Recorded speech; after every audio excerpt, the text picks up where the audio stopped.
Malaikat yang melayani akan berada di sisinya untuk mengubahkan hati orang-orang yang kita injili. Orang yang kita injili. Saudara-saudara yang saya kasih, jangan pernah merasa kecil hati. Jangan merasa bahwa kita tidak memiliki kemampuan. Ini sekali lagi, ini bukan pekerjaan kita ya. Ini pekerjaan Tuhan. Dan kalau ini adalah pekerjaan Tuhan, siapa Tuhan kita itu? Tuhan kita adalah Tuhan yang Maha Kuasa.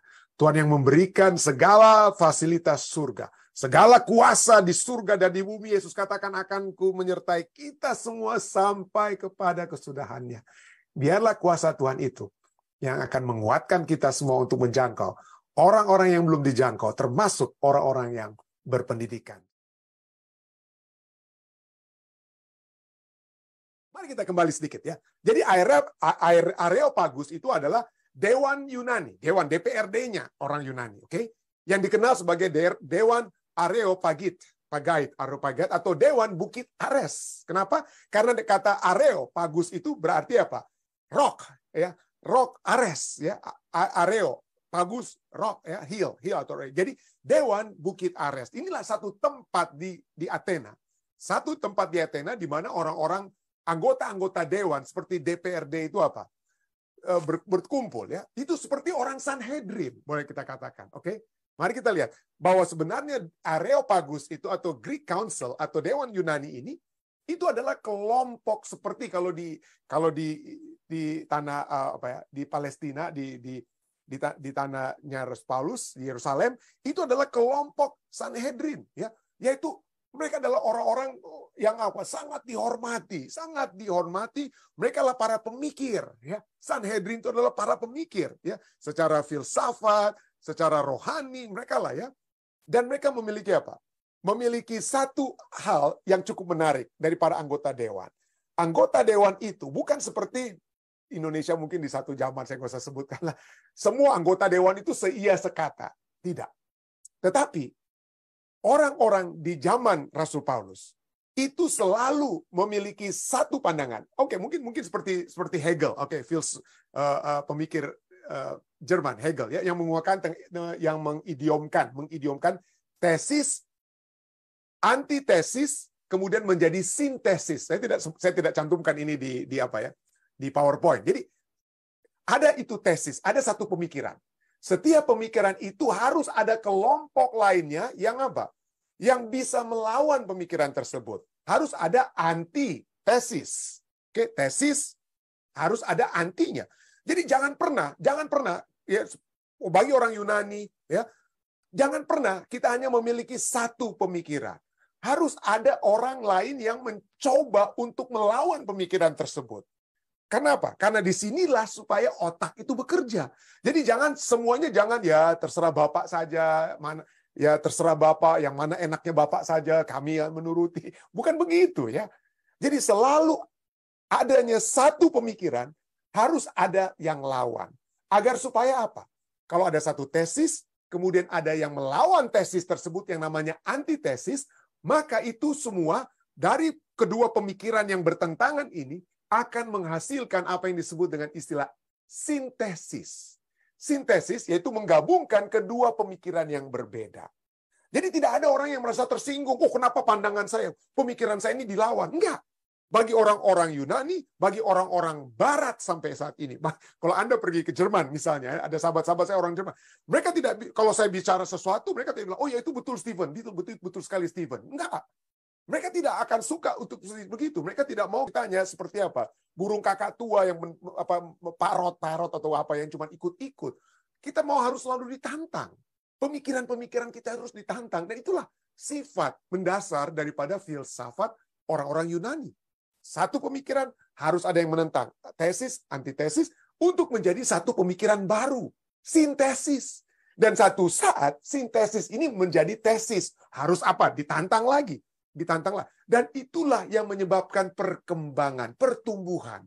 Kenapa? Karena orang-orang mencoba untuk berpikir, mencari sesuatu yang baru. Mencari sesuatu yang baru.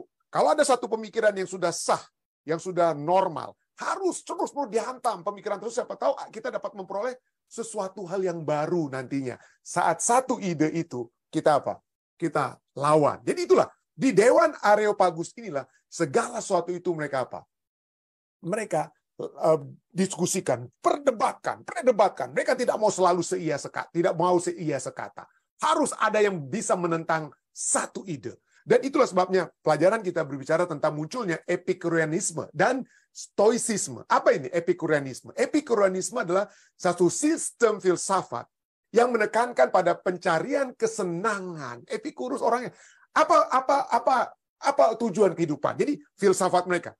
Apa tujuan saudara dan saya untuk satu kehidupan? Bagi pemikir-pemikir Epikurus, ya, pengikut Epikurus, dia katakan tujuan kehidupan adalah kita harus mencari kesenangan. Kita harus menghindari rasa sakit. Kita harus menghindari rasa sakit. Cari kesenangan, menghindari rasa sakit. Ya. Dan Epikurus itu percaya bahwa tujuan hidup adalah untuk mencapai keadaan namanya ataraksia. Ataraksia yaitu keadaan tenang dan bebas dari rasa khawatir. Ya. Khawatir. Epikurus itu percaya bahwa keadaan ini dapat dicapai dengan menjalani hidup sederhana. Menghindari keinginan yang tidak perlu dan membina persahabatan. Jadi ini seperti mungkin ajaran Kongfucu ya, atau Buddha mungkin lebih tepatnya, mungkin lebih Buddha. Jadi yang menjadi ada persamaannya dengan Buddha. Jadi hiduplah senang, hindari rasa sakit. Bagaimana caranya? Hidupnya sederhana. Nggak usah banyak-banyak pikiran ya. Jangan menjadi orang kaya, jangan juga menjadi orang miskin. Ya, tengah-tengah saja ya. Menghindari keinginan-keinginan yang tidak perlu. Kenapa? Karena kita keinginan-keinginan yang berlebihan dan kita tidak capai, sakit hatilah kita, rasa khawatir dan lain sebagainya ya. Dan binalah apa? Persahabatan. Inilah ide filsafat pemikiran Epikureanisme. Bagaimana dengan Stoicisme atau doktrin Stoicisme? Nah, di sisi lain ya, doktrin Stoicisme didasarkan pada gagasan bahwa kebajikan adalah satu-satunya kebaikan. Dan bahwa kejadian eksternal, bahwa satu peristiwa yang terjadi di luar saya itu tidak berpengaruh pada kedamaian batin seseorang. Jadi mereka ini Epikureanisme dan Stoicisme itu apa? Mulai mengeluarkan ide mereka. Oke, apa tujuan kita hidup? Ya, bagi saya tujuan hidup senang menurut Epikurus. Hindari rasa sakit, jangan sampai sakit dan lain sebagainya. Wah, bagi Epikurus bukan soal saya sehat, saya tidak ada masalah keuangan, ya saya merasa cukup. Enggak, bagi Stoik dia lawan Epikurus. Dia bilang, itu masalah bukan dari sesuatu yang di luar saya, karena saya sudah punya cukup simpanan walaupun nggak banyak ya. Kalau kebanyakan saya takut mungkin maling ambil, kalau kurang berarti saya nggak bisa khawatir terus hidup saya. Bagi Stoik dia katakan, oh bukan, ini bukan masalah eksternal.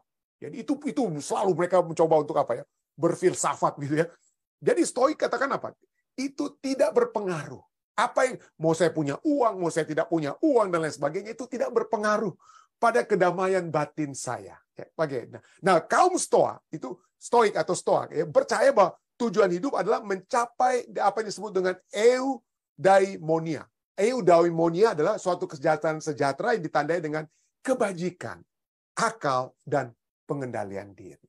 Jadi batin yang damai dan lain sebagainya. Batin yang damai. Dan nanti kita akan pelajari di bagian sampai sepanjang minggu ini ya, banyak filsafat Yunani, orang-orang Yunani yang berfilsafat. Dan bagaimana Rasul Paulus, kita akan terus baca ini kisah pasal 17. Bagaimana Rasul Paulus akan mencoba untuk apa? Melihat apa yang dasar-dasar pengajaran Epikureanisme, dasar-dasar Stoicisme itu yang dapat kita lihat digali oleh Rasul Paulus dan juga dihubungkan dengan apa? Firman Tuhan. Nanti kita akan lihat di sepanjang minggu ini ya. Jadi itulah ya. Jadi ada satu ide Epikureanisme, kemudian dicoba untuk dilawan oleh Stoicisme ya. Dan mereka itu adalah orang-orang yang berpikir mencari sesuatu yang apa? Mencari sesuatu yang baru dari dunia ide. Dari dunia ide. Kenapa? Karena mereka percaya kalau kita berhasil menjelaskan sesuatu, menjelaskan satu ide, maka ide tersebut dapat membawa kita untuk membuat tindakan-tindakan yang berasal dari ide-ide yang sudah berhasil kita formulasikan.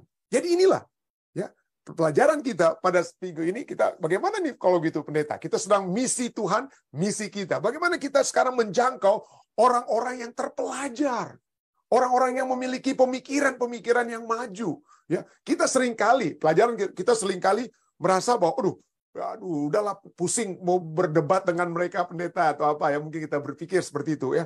Kita mungkin pusing ya, kita mungkin tidak harus berdebat dengan mereka. Ya. Tapi ada yang tetap saja ada kebutuhan mereka. Ya. Ada saja kebutuhan yang dimiliki oleh orang-orang yang terpelajar sekalipun. Ya. Nah, seringkali orang yang terpelajar dan tidak terpelajar itu berada dalam jurang yang sangat apa? Sangat memisahkan. Ya. Seakan-akan tidak ada yang dapat mempertemukan yang mereka yang terpelajar dan yang tidak terpelajar. Dan bagi kita yang seringkali kita berpikir, aduh kita ini kelompok kecil ya, bahasa Inggris saja nggak bisa, pengetahuan saja saya nggak punya pendeta. Bagaimana caranya saya mencoba untuk menjangkau orang-orang yang terpelajar? Ya udah, kalau menjangkau orang-orang yang berkekurangan, yang lebih lemah dari kita itu gampang. Ya. Tapi menjangkau orang-orang yang lebih berkuasa dari kita, berkuasa dalam pola berpikir mereka, itu seringkali apa? Kita merasa, merasa nggak bisa untuk menjangkau mereka. Kita merasa sangat kecil untuk menjangkau mereka, dan akhirnya kita tidak menjangkau mereka. Tapi pelajaran kita mengajak kita, hey, mari kita jangkau. Ya. Beranikah kita untuk dapat membawakan, untuk dapat menginjili, membawakan Injil itu kepada Elon Musk, ya, kepada Bill Gates, ya. Bill Gates yang dikenal sebagai bukan hanya orang terkaya dunia, tapi juga pemikir-pemikir dan lain sebagainya, ya, dengan kreativitas mereka. Apakah kita ini kecil sekali, ya, dibandingkan dengan mereka? Seringkali kita merasa kecil sekali dengan mereka. Dan inilah satu hal yang memang manusia sudah ada ya, ada pemisah-pemisah antara yang terpelajar dengan yang tidak terpelajar. Di Amerika Serikat saja, walaupun ini saya tidak tahu seserang di Indonesia atau di Malaysia ya. Mungkin tidak ada hal seperti ini, tapi mungkin juga ada ya. Tapi coba kita lihat. Di Amerika Serikat ini ada apa ya? Ada stereotype. Ya, di masyarakat di Amerika ada stereotype atau prejudis yang pada saat kita berpikir dengan orang yang datang dari satu daerah tertentu, ada pemikiran-pemikiran yang dapat terjadi. Misalnya ini satu dari Voice of America ya. Stereotypes American have about US region, tentang provinsi-provinsi atau negara-negara bagian yang di Amerika. Apa kira-kira stereotip ini? Cukup menarik ya. Jadi mereka yang di bagian timur ya, timur laut atau apa ya, East Coast itu daerah kami ini, kalau Anda lihat ya, yang warnanya agak ke apa ini ungu, yang warnanya ungu ya, kalau Anda lihat itu di layar Anda itu yang paling kanan atas itu ya, di paling kanan atas. Apa yang diketahui tentang orang-orang yang dari bagian kami, ya, yang orang dari New York, New Jersey, Massachusetts, ya, Connecticut, dan terusnya. Itu kami itu yang di East Coast namanya. Di East Coast itu dianggap orang-orang duniawi, orang-orang yang tidak sabar, orang-orang yang agresif, kasar, ya, yang sangat kasar, curiga, agresif, dan apa? Dikatakan juga apa? Tapi salah satu yang seringkali disebutkan dengan orang-orang dari East Coast itu adalah orang-orang yang dianggap apa? Smart, pintar. Kenapa? Karena dari East Coast inilah banyak ini orang-orang dari sekolah-sekolah yang dari East Coast ini yang Ivy League ya, seringkali dikenal Ivy League, seperti Harvard-nya ada di sini, ada juga Princeton yang sekolah nomor 1 itu ada di New Jersey di tempat kami ini ya. Jadi banyak sekolah-sekolah yang pada saat orang-orang dari Eropa dulu mendarat pertama kali di Amerika, buka sekolah itu umumnya di East Coast ini ya. Jadi banyak sekali ini sekolah-sekolah yang, jadi ini dianggap apa? Orang-orang di East Coast ini dianggap orang-orang elit dalam apa? Dalam segi pendidikannya ya. Dan itu seringkali dibandingkan dengan orang-orang yang dari South. Yang dari South itu yang gambarnya agak saya nggak tahu ini agak biru-biru sedikit ya. Tapi orang-orang yang dari South itu, yang dari Florida, dari Texas dan lain itu, apa yang tentang mereka itu, walaupun mereka itu dianggap sebagai orang-orang yang lebih sopan daripada orang-orang di New York atau di tempat kami. Kalau Anda datang ke New York, waduh, orang-orang itu kasar. Kadang-kadang itu dalam berkendaraan itu nggak ada sopan-sopannya, saudara. Klakson, bunyi klakson seperti di Indonesia itu selalu berkumandang di New York ya. Dan beda sekali dengan orang-orang dari South, dari selatan. Orang-orang yang sangat lebih sopan ya, lebih santai ya, lebih santai. Walaupun seringkali mereka yang di South itu dianggap itu tidak sepintar orang-orang yang ada di East Coast ya, atau seringkali mereka diejek sebagai orang-orang yang terbelakang, yang disebut dengan istilah-istilah pejoratif, apa istilahnya ya, yang menghina, seperti mereka itu redneck dan lain sebagainya ya. Redneck. Nah, orang-orang Anda yang di California, wah, Anda juga hampir mirip-mirip sedikit, walaupun sedikit lebih baik, jauh lebih bagus dari yang di kami di East Coast ya. Kenapa? Anda itu dianggap apa? lebih yang di barat ya lebih santai, uninhibited, artinya tanpa hambatan ya. Tanpa hambatan, santai, duniawi ya, sama-sama memiliki keduniawian di West ya, antusias, eksperimental dan imajinatif ya. Tapi poin yang saya ingin tekankan di sini adalah bahwa ada tempat seperti South dan East Coast yang mana dibedakanlah orang-orang di Amerika ini sebagai orang-orang yang terpelajar, yang disebut dengan orang-orang educational elite, ya orang-orang elit secara education yang di Northeast, dan orang-orang yang di South yang dianggap dianggap di terbelakang di Amerika. Tapi ini dapat terjadi di Amerika, ini juga dapat terjadi mungkin orang di Indonesia. Mungkin ada kelompok-kelompok tertentu yang dianggap ini karena mereka punya akses kepada sekolah-sekolah yang besar sehingga mereka dianggap orang-orang terpelajar, pemikir-pemikir ya yang ada di Indonesia ya. Bagaimana dengan yang tidak mempunyai pemikiran? Nah, sering kali itu ya. Itu yang terjadi. Dan pada saat kita sedang mencoba untuk menjangkau orang-orang yang terpelajar, bagaimana caranya? Bagaimana caranya yang dapat kita jangkau mereka? Apa yang dapat kita ketahui tentang mereka? Apa yang dapat kita ketahui tentang orang-orang yang terpelajar sehingga kita mungkin dapat melihat bagaimana caranya? Yang tentu saja kita seperti saya selalu katakan, kita tidak boleh berpikir karena orang terpelajar hanya boleh dijangkau dengan orang terpelajar. Bukan begitu. Ya, tidak dikatakan, tapi biarlah kita kita celebrate our smallness ya, kita merayakan kekecilan kita supaya kita bergantung kepada Roh Kudus ya. Tetapi minimal marilah kita coba lihat apa kira-kira karakteristik daripada orang-orang terpelajar seperti orang-orang di Areopagus yang ada di filsuf-filsuf yang kemudian dijangkau oleh Rasul Paulus. Yang kita lihat adalah saya coba tanya dari ChatGPT. Apa ini saya tanyakan ya? Apa itu karakteristik daripada orang-orang yang terpelajar maupun dibandingkan dengan apa? Dibandingkan dengan orang-orang yang tidak terpelajar. Jadi saya tanya di ChatGPT ya, di artificial intelligence ya. Jadi dia jawablah, ChatGPT menjawab saya. Tapi sebelum dijawab ada berapa poin yang dijawab. Ini yang dia katakan sebagai pernyataan awal atau warningnya. Ini yang dikatakan ya. Bahasa Inggrisnya ini Anda bisa baca ya. It is essential to approach this question with sensitivity and avoid generalization. Artinya, biarlah dikatakan, penting untuk menjawab pertanyaan ini dengan kepekaan dan menghindari generalisasi. Tingkat pendidikan, oke, ini sebagai pendahuluan ya, bahwa tingkat pendidikan saja tidak menentukan intelligence, tidak menentukan kecerdasan, value atau nilai atau kemampuan seseorang. Orang-orang memiliki beragam keterampilan, memiliki beragam pengetahuan dan kualitas terlepas dari pendidikan formalnya. Namun, ketika membandingkan individu yang memiliki tingkat pendidikan formal lebih tinggi dengan mereka yang memiliki tingkat lebih rendah atau tidak memiliki pendidikan formal, maka terdapat kecenderungan atau karakteristik umum tertentu yang dapat diamati. Jadi pada saat Anda ingin menjangkau orang-orang, dosen-dosen dari Harvard, dosen-dosen dari UCLA ya, dan lain sebagainya, orang-orang yang terpelajar, pemikir-pemikir di Amerika Serikat, pemikir-pemikir di Indonesia dari tamatan ITB, UI, dan lain sebagainya yang sudah terkenal dan lain sebagainya. Bagaimana caranya menjangkau mereka? Lihat dulu karakteristik mereka. Ya, kenapa? Kalau seperti saya pernah kemukakan waktu lalu ya, kalau Anda ingin berperang, kalau Anda tidak mengetahui siapa diri kita dan siapa musuh kita, bisa kalah kita ya. Tapi kita harus mengetahui siapa kita, siapa musuh kita. Ya, siapa kita? Kita mungkin orang kecil, tapi Roh Kudus menuntun kita. Siapa dia? Orang yang akan kita jangkau. Itu perlu kita ketahui. Kalau orang itu berpendidikan, apa yang dapat kita lakukan? Apa yang dapat kita lakukan? Misalnya, ada 6 dari beberapa. Ini saya cuma pilih yang 6 ya. Karakteristik dari mereka yang terpelajar adalah mereka itu memiliki pemikiran kritis.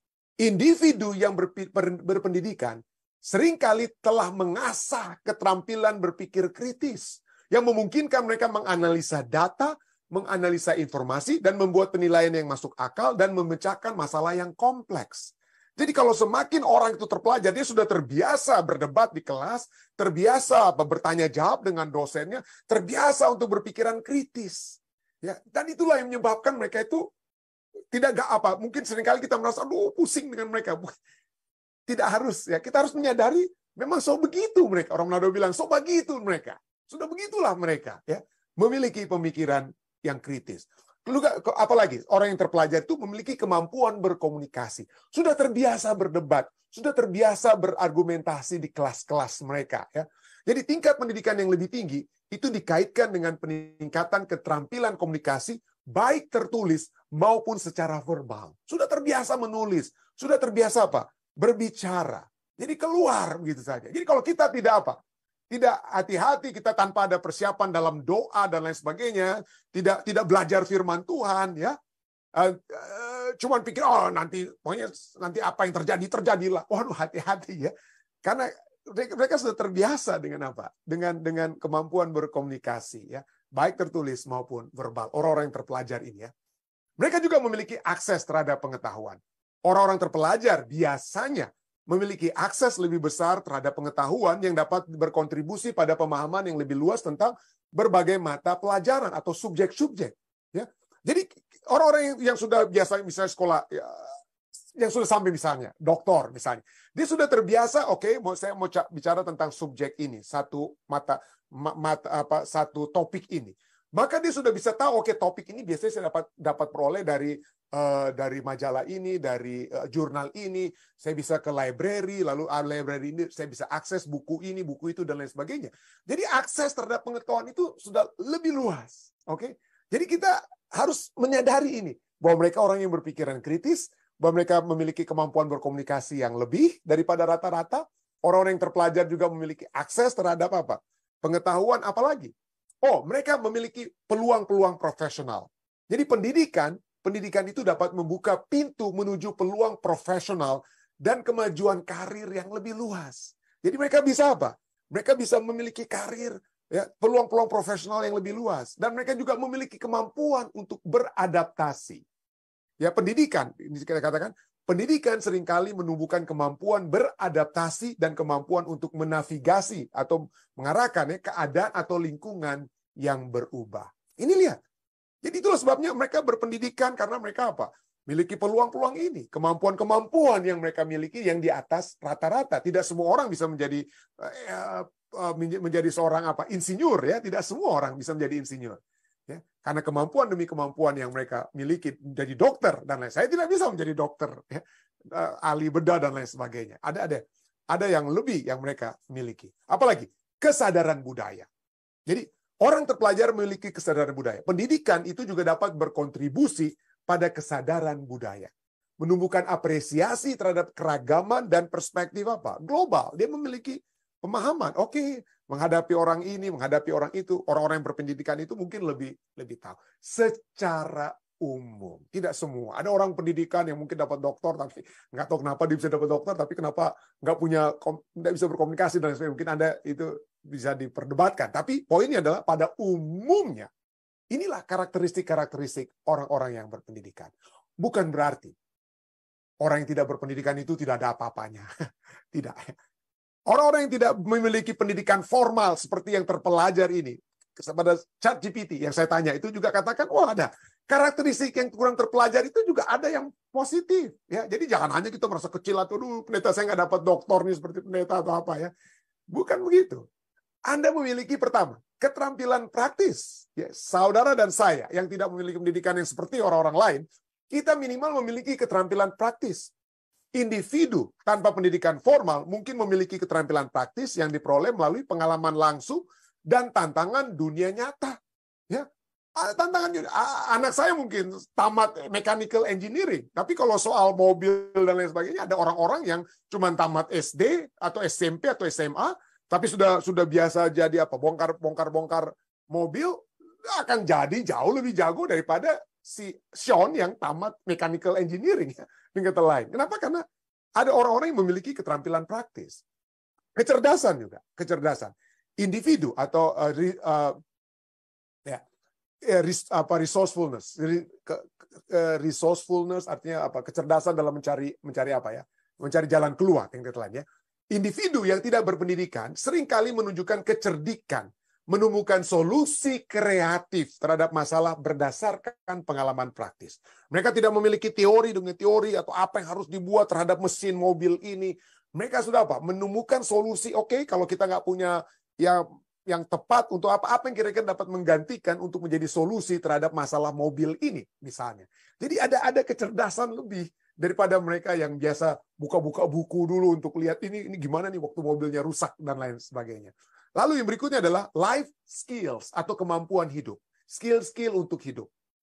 Individu yang tidak berpendidikan mungkin unggul dalam keterampilan hidup, life skills, seperti kemampuan beradaptasi, ketahanan, dan hubungan interpersonal yang dipelajari di luar lingkungan pendidikan formal. Ada orang-orang yang berpendidikan formal, orang-orang yang punya gelar yang banyak-banyak sekali terkenal, tapi nggak bisa memiliki hubungan baik dengan orang lain interpersonal. Kenapa? Karena biasanya dia cuma hanya menghadapi buku, ya, hanya menghadapi buku dan tidak menghadapi orang lainnya. Jadi apalagi semangat wirausaha.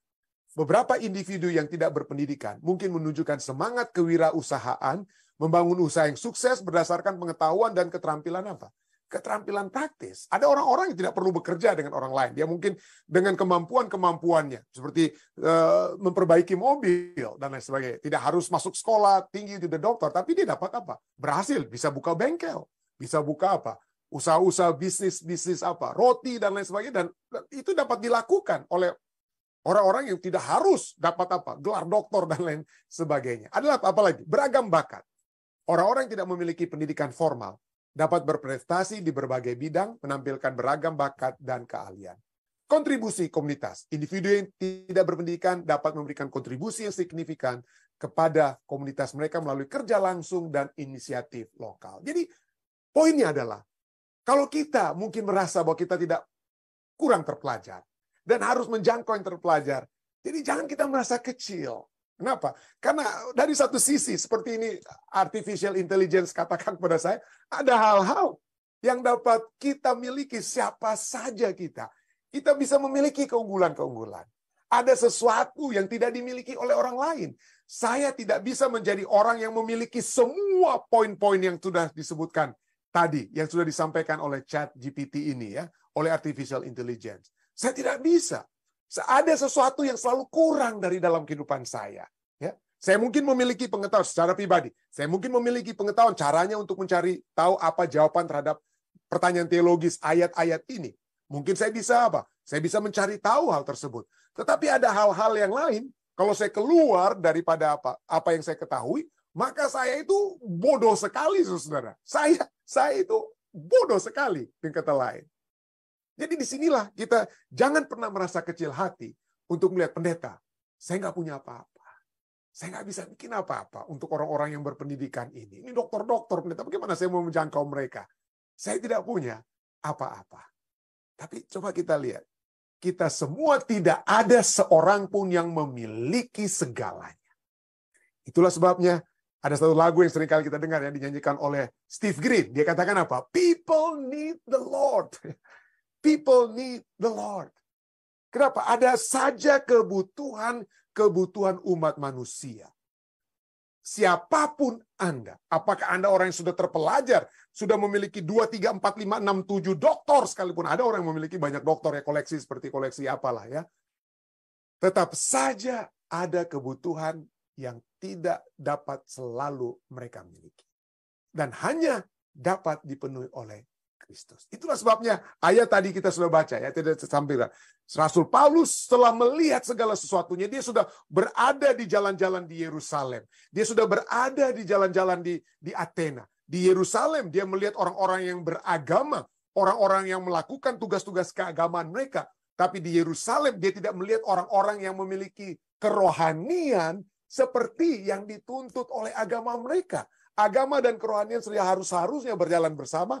Tetapi di dalam jalan-jalan Yerusalem, Rasul Paulus melihat orang-orang yang beragama tapi tidak rohani. Orang-orang yang beragama tapi tidak rohani. Demikian juga, dia melihat di jalan-jalan di Athena. Orang-orang yang mungkin dapat dikatakan beragama, orang-orang yang dapat dikatakan rohani, tetapi mereka beragama dan kerohanian kepada Allah yang salah. Kepada Allah yang salah. Dan itulah sebabnya Allah ingin supaya kita semua, siapapun kita, orang yang terpelajar, kurang terpelajar, kita memiliki sesuatu yang dapat kita berikan kepada orang lain, karena sesuatu itu telah Tuhan berikan kepada kita. yang Tuhan telah berikan kepada kita. Sangat menarik beberapa kutipan ya yang dituliskan untuk menjadi perenungan kita pada saat ini.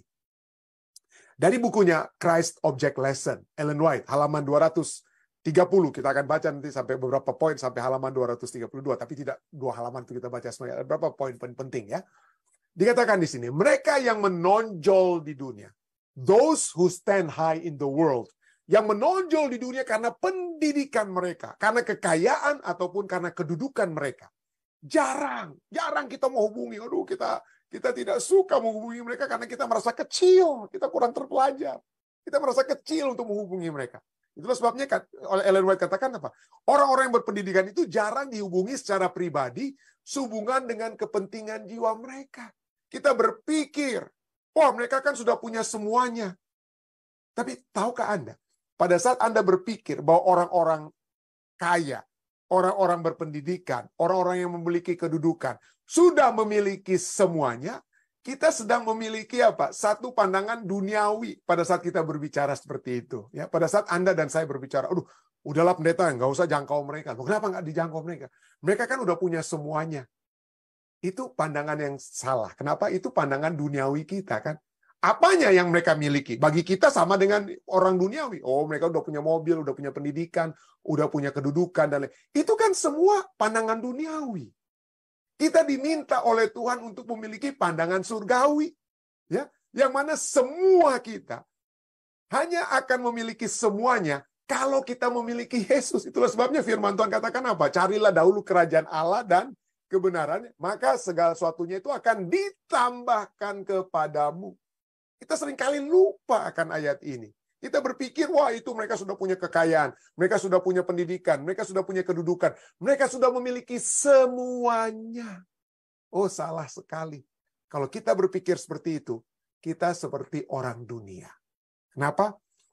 Karena segala sesuatu itu tidak ada artinya. Yang paling berarti itu adalah hanya apa? Kalau kita memiliki Kristus dan kebenarannya. Jadi kita jarang hubungi mereka. Mereka orang-orang dunia ini jarang dihubungi secara pribadi sehubungan dengan kepentingan jiwa mereka. Banyak pekerja Kristen, banyak umat-umat Kristen ya yang ragu untuk menjangkau kelas-kelas ini, kelas-kelas yang berpendidikan, kelas kekayaan dan kedudukannya. Kita jarang jangkau. Tetapi ini tidak seharusnya demikian. Kita tidak boleh tidak menjangkau mereka, kita harus menjangkau mereka. Tapi ini seharusnya tidak demikian. Jika seseorang tenggelam, jika ada orang tenggelam, kita tidak akan berdiam diri dan melihatnya binasa karena dia adalah seorang pengacara, pedagang, atau hakim, atau orang kaya, atau orang pendidikan. Ya, kalau orang lagi tenggelam, kita nggak bisa siapa yang lagi tenggelam itu. Oh, dia itu doktor dari Harvard. Oh, udah biarin aja, dia udah punya semuanya.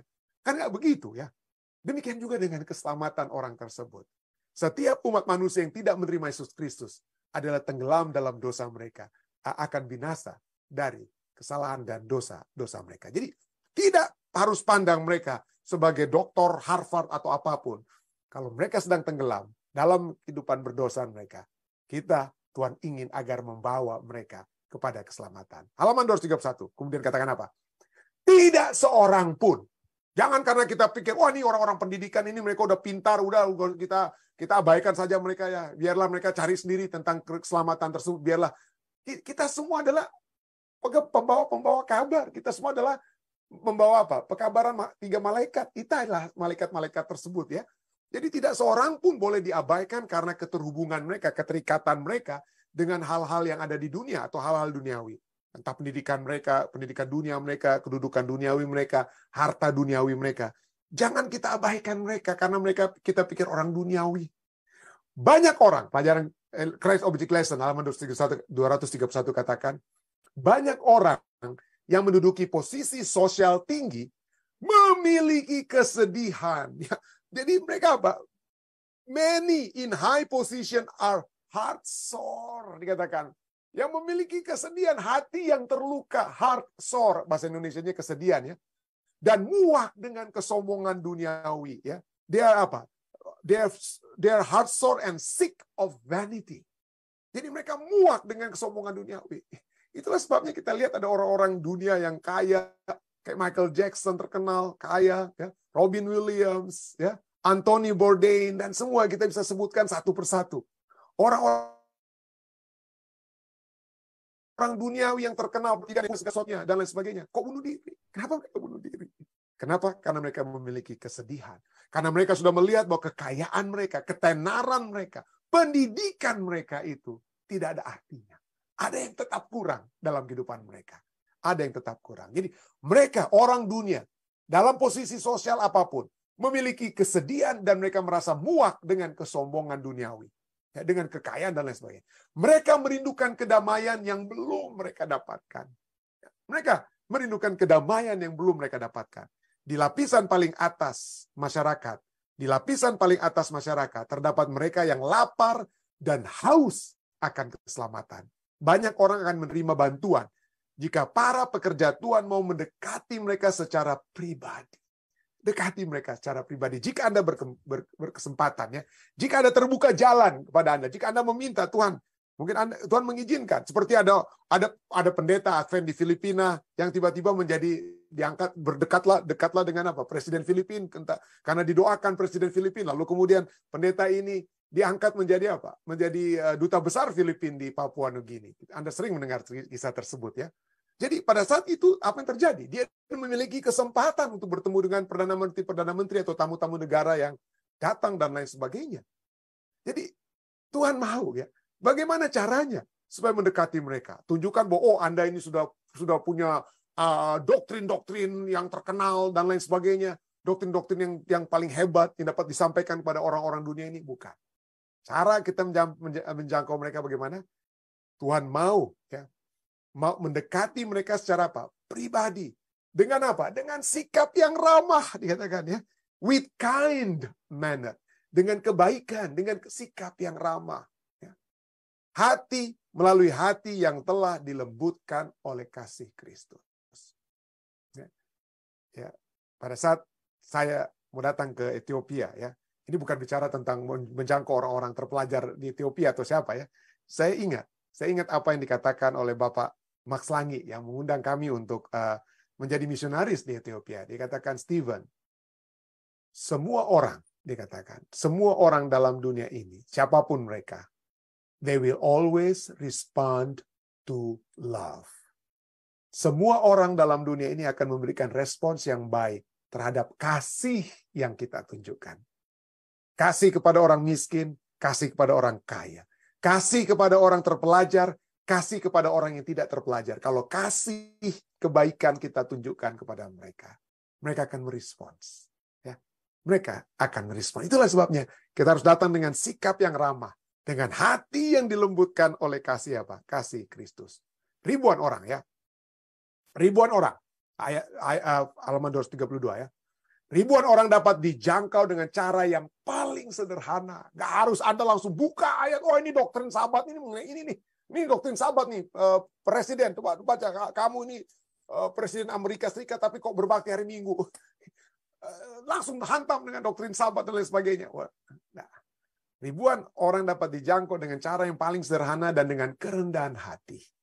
Orang yang paling intelektual, mereka yang dianggap sebagai pria dan wanita yang paling berbakat di dunia, seringkali disegarkan oleh kata-kata sederhana.